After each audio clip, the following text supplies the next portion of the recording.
a PCQI, sometimes you get these type of requests from senior management or from your colleagues, from other managers and whatnot, that might not be in your job description or assigned duty, right?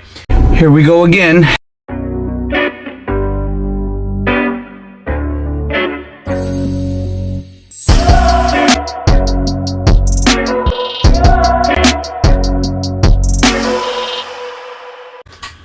Hello again, PCQIs.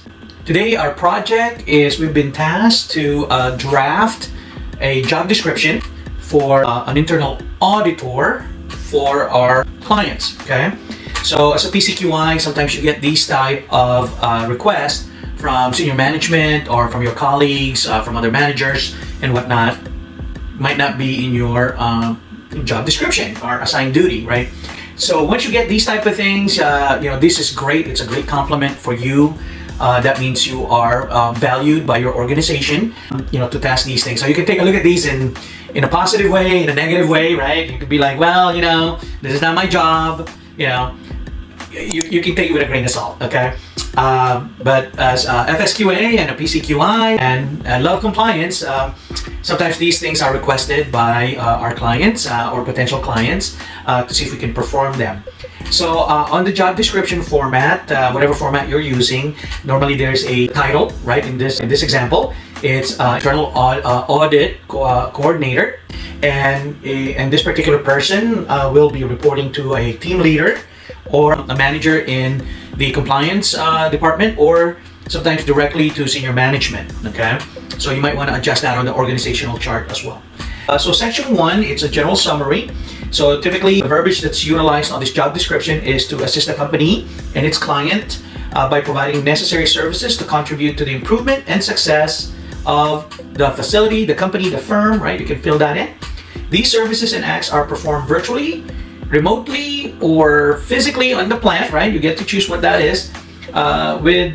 Usually include various administrative tasks also assigned by the company. So whatever that general summary would be. So that's kind of what the draft was put on.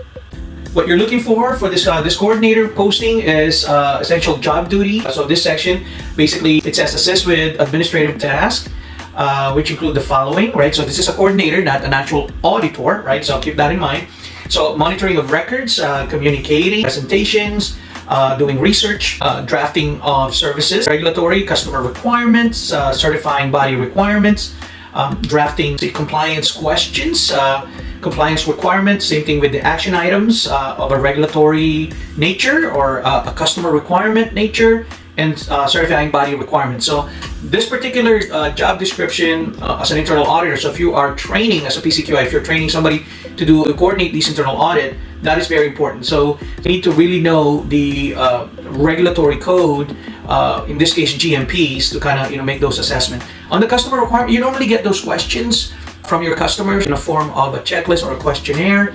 On a certifying body requirements, those are forwarded to you. There's a lot of wonderful sites that you can obtain these type of guidelines. Anyways, that's a requirement for this coordinator. And then using that information and drafting internal audit checklist. In this event, it's for each department. So normally as a PCQI, if you are tasked to this and if you're gonna be the auditor, this is probably something that you're gonna be working with this particular coordinator. How do you audit maintenance, right? So if you're making your observation, what are you going to be asking for maintenance, sanitation, production, and all of these other department housekeeping and whatnot. So this is for your internal audit. Now in internal audit, I don't want to be sidelining here, but there is a system audit. If you are being certified, obviously you're going to be using that standard. And then there's a regulatory part of it that is outside the certification, but they're interconnected, right? Interlink IQ, right?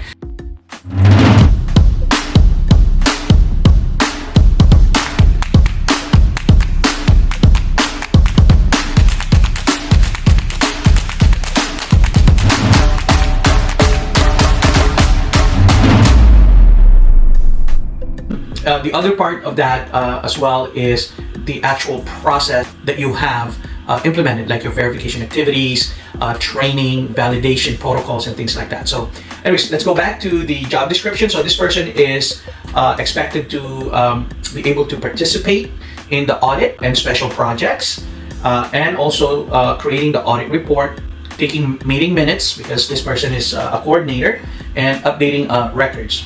This particular individual is also going to be, it's expected to contribute to the compliance part of the facility or the business, and be able to create forms, right? Update forms for internal audit purposes.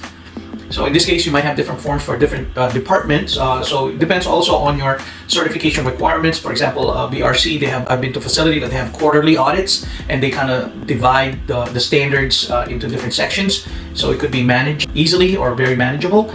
And some certification body requirements is done annually or twice a year. Okay. Assist with the responsibility for fulfilling the assigned duties and functions of the internal audit team. Be able to communicate and update immediately to the head of each department concerning the assigned task. Okay, so that's kind of what's expected. Now, this is where you summarize those things. These are kind of like the action items. So it's going to be like researching tasks, attending meetings, recording meetings, updating documents and checklists, drafting and updating services, questions and requirements, and action items, creating forms, creating reports, and follow and monitor CAPA. So that was kind of inserted in, which is very good if you have an internal audit coordinator, or if you are an internal auditor following the corrective action and preventive action that have taken place.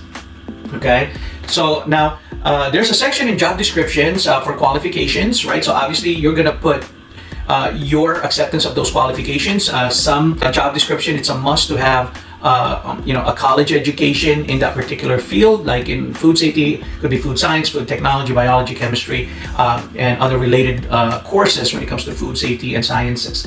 I've seen job descriptions just based on exposure and experience for that particular position, as well as certification. Okay, so it depends on your policies, and then you have some qualifications that depending how techy your company is. I work with companies where everything's still in binders and files, everything is paper, but there are some minimum requirements that you might want to consider for this. It could be working with Microsoft products like Excel, Microsoft Word, just the basic PowerPoint, right? Things like that.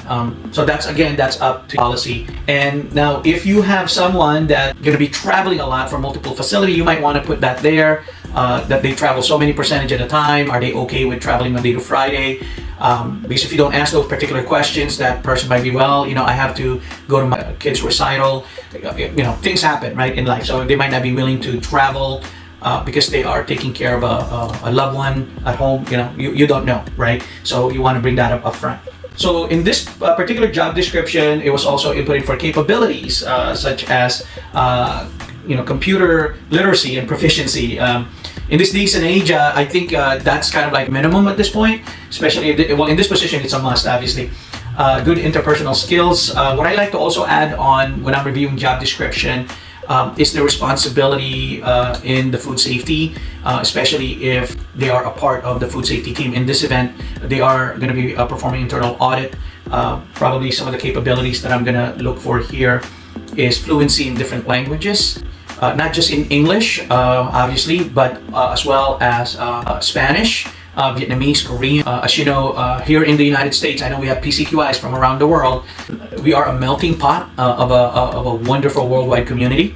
But when you do go to the facility, you have certain cultural subsections of the process. I've been to facilities where they are Vietnamese, that you needed a translator and things like that to work with a Spanish-speaking team, Korean-speaking team, and things like that. So for me, depending on the team infrastructure or that the culture, not just on the food safety culture, but the understanding of it, the fluency in languages is a must. Okay, when you're dealing with this type of, especially if you're an internal audit coordinator, you have to coordinate all of these things. And if one area they don't understand the actual instruction or the questions, it might be very difficult and challenging. So, anyways, thanks again, PCQI. I know this is kind of off the cuffs. As you can see, I have different subjects because these are the type of work that are being outsourced or being asked for us to perform. So I'm giving you a little bit of a snip of PCQI life, my PCQI life. So have a great day, everybody, and stay strong. Contact us, and don't forget to share, like, and subscribe. Thanks again, PCQIs. Have a good one.